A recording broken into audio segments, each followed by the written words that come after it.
আলাইকুম, আমি মোহাম্মদ ব্লগটি দেখছেন, সবাই ভালো আছেন। তো আজকে আরও একটি নতুন ঘটনা আজকে মূলত দেখেন এসে দাঁড়িয়ে আছে, যেমন যে আমার পিছিয়ে দেখতে আমার খালা সে গ্রামে যাইব, সে তারে গাড়িতে উঠাই দেওয়ার জন্য আসছি। মূলত আমি আসছি বেশি হয় না, 10 মিনিট হইলে আসছি, এসে দাঁড়িয়ে আছি।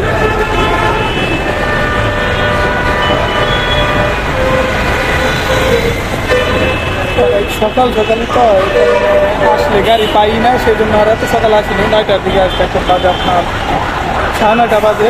এই বাসা থেকে 9টা বাজে রওনা দিচ্ছি।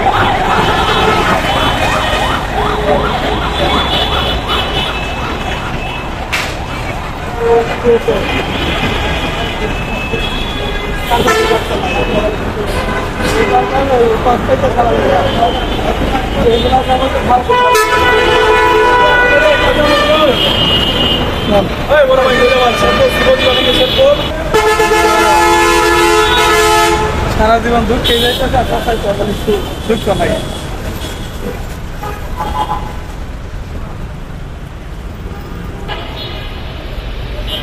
না দাঁড়ায় ভালো লাগে প্রতিবার। সব দেশের গাড়ি বেশি বেশি আছে, শেরপুর মমিজি খেলতে হবে দেখে দেখো। সরষাবাড়ির গাড়ি আর পাই না, সরষাবাড়ি বা মাদারগঞ্জ এদিকে গাড়ি দেওয়া, জামালপুরের গাড়ি তো আপনার মমিষিক দেওয়া যায়, তো সেদিকে গেলে তো অনেক দেরি হইব, সেদিকে আর যাবো না। যাওয়া লাগবে মূলত আপনার এই টাঙ্গাইল হয়ে। তো টাঙ্গাইল হয়ে এখন আর জামালপুরের গাড়ি দেয় না, সবগুলো আপনার মমিষিক দেওয়া যায়, সেই জন্য আর ওগুলো তো উঠি না। আগে টাঙ্গাইল থেকে গেছে, সেদিকে দিক পাইপ নেমে গেছি।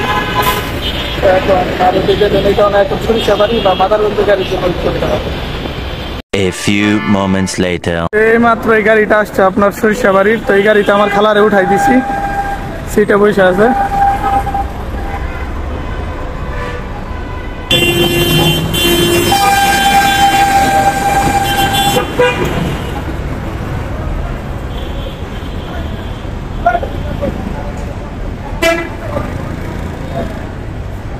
ওই গাড়িটা হইলো মূলত সরিষাবাড়ির গাড়ি, তো সেটাতে উঠাই দিচ্ছি একদম। আমার খালাদের আর কি আমার মায়ের যে গ্রাম, যে বাজার, তো সে ডাইরেক্ট সেই বাজারে গিয়ে নামবো। এই বাজার দিয়ে যায় গাড়িটা। আমি আর কি এখন আমি আমার বাসায় চলে যাই।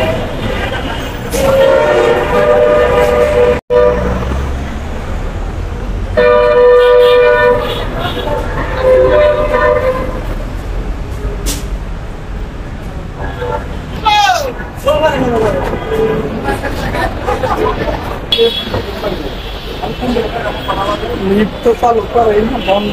তারপরে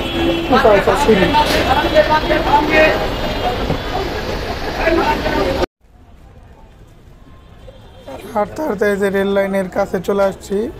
দেখতেছেন সকাল সকাল তো এদিকে অনেকটা, আর এমনি তো আজকে শুক্রবার, তো তাই একটু আপনি ফাঁকাই বলতে পারেন, কারণ অন্য দিন তো অনেক কাজে আর কি মানুষ বেশি থাকে, কারণ একজন সবাই যার যার কাজে যায়। তো আজকে রোদ উঠছে অনেক, দেখতেছেন একদম কড়া রোদ। তার ভিতরে এই যে রেল স্টেশন, এখন রেল একটাও নাই, কোনো ট্রেন এখনো আসে নাই এদিকে।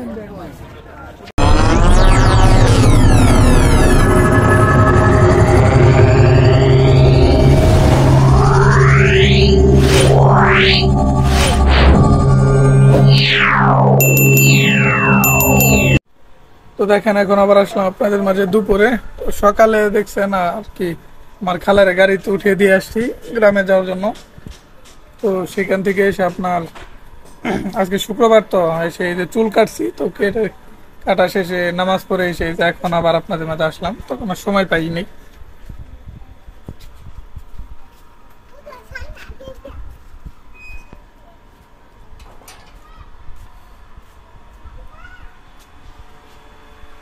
অনেক গরম, তো সেই জন্য থাকা যায় না, তো নামাজ পড়ে এসে একটু বাইরে হাটটা চেন্নাই দাঁড়িয়ে আছি।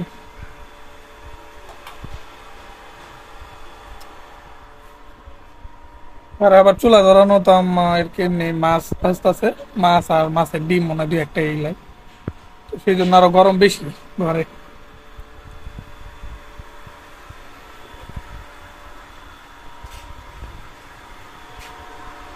এদিকে মোটরও সারা পানি উঠতেছে, আর এইদিকে দেখেন এই যে মাছ, মোটরের শব্দই তো বেশি উঠতেছে।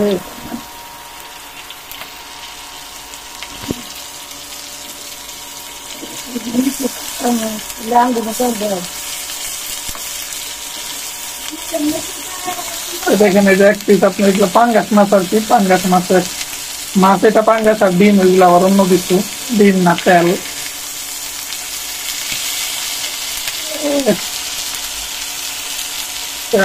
ফুটে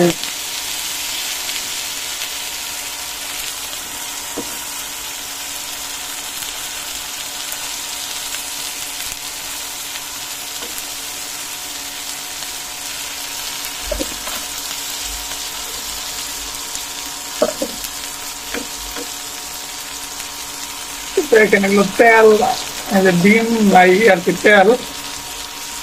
আর এটা হলো আপনার শুধু এই পেটির মাছ একটা, দুপুরে খাওয়ার জন্য আর কি ভাজা হইতেছে।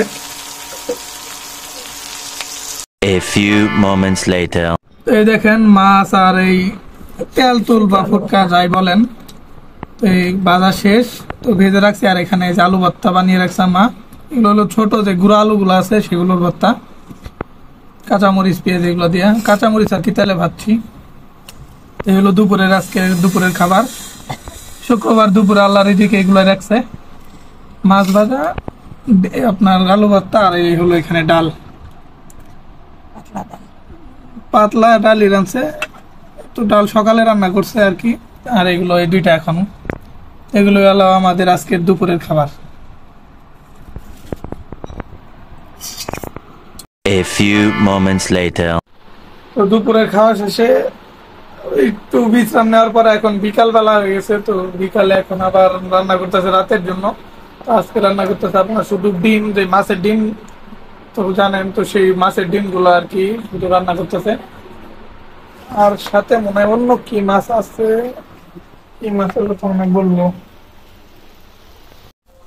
এই দেখুন এখানে মাছের ডিম ভেঙে একদম গুঁড়া গুঁড়া হয়ে গেছে ডিম।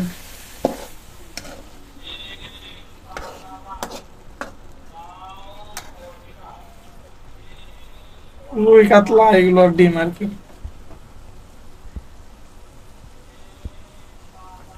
তো সবকিছু আর কি মশলা দেওয়া শেষ, এই দেখেন তেজপাতা পাতা আর যা যা লাগে উল্টাইলাম, তো গরম খাওয়া দেখাই না, সবকিছু দিয়ে আর কি কষানো অবস্থায় কতক্ষণ হয়েছে। মেলা দিন পরে পাক করেছিলাম মনে নেই।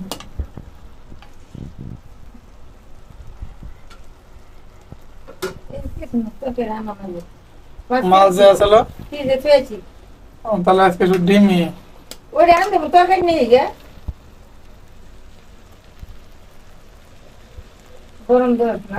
A few moments later. তো দেখেন এইদিকে এই যে আপনার বৃষ্টি হয়েছে, তো সন্ধ্যার দিকে তো বৃষ্টি হয়ে একদম পানি অনেকটাই জমে গেছে, এই তো তো কমেও গেছে আবার, কারণ তো আমাদের এদিকে লাইন আছে না, তাহলে মনে হয় যাইতেই আছে।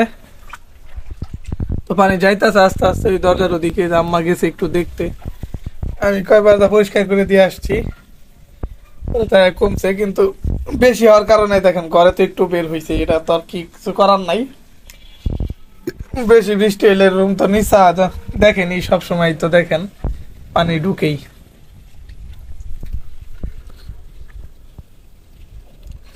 এই দেখেন এদিকেও পানি ছিল, সব আর কি চলে গেছে আস্তে আস্তে, এদিক দিয়ে আইসা এদিক দিয়ে যায় চলে গেছে। তো মাঝখানে শুধু একটু আছে বালুর ভিতরে।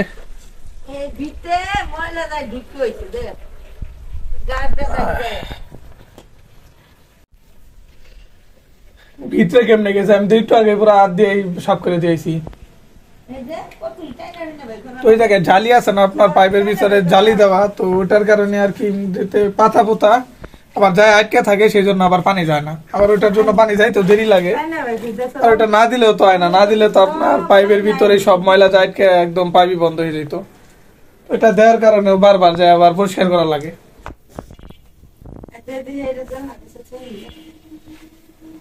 রুমে হ্যাঁ নাই দেওয়া যায় ঘরে, আগে থেকে খাও বাইরে দিয়ে জানলা রুম ধুইলে পরে নিব পাইবো আন্দাজি। 6 মাস মানে মাত্র তো শুরু, বৃষ্টি এখনো পরেই নাই, আর যে কত পানি ভিজতে হইবে আমগো বলার বাইরে।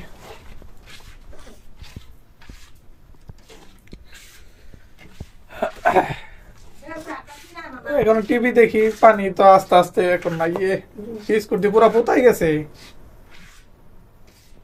ফ্যানের বাতাসে। তো আজকের ভিডিওটি কেমন লাগলো তো অবশ্যই কমেন্টে জানিয়েন। আজকের ভিডিওটি এ পর্যন্তই ছিল। সবাই ভালো থাকবেন, সুস্থ থাকবেন। দেখা হবে পরবর্তী ভিডিওতে। আল্লাহ হাফেজ। একদম পোতাই গেছে।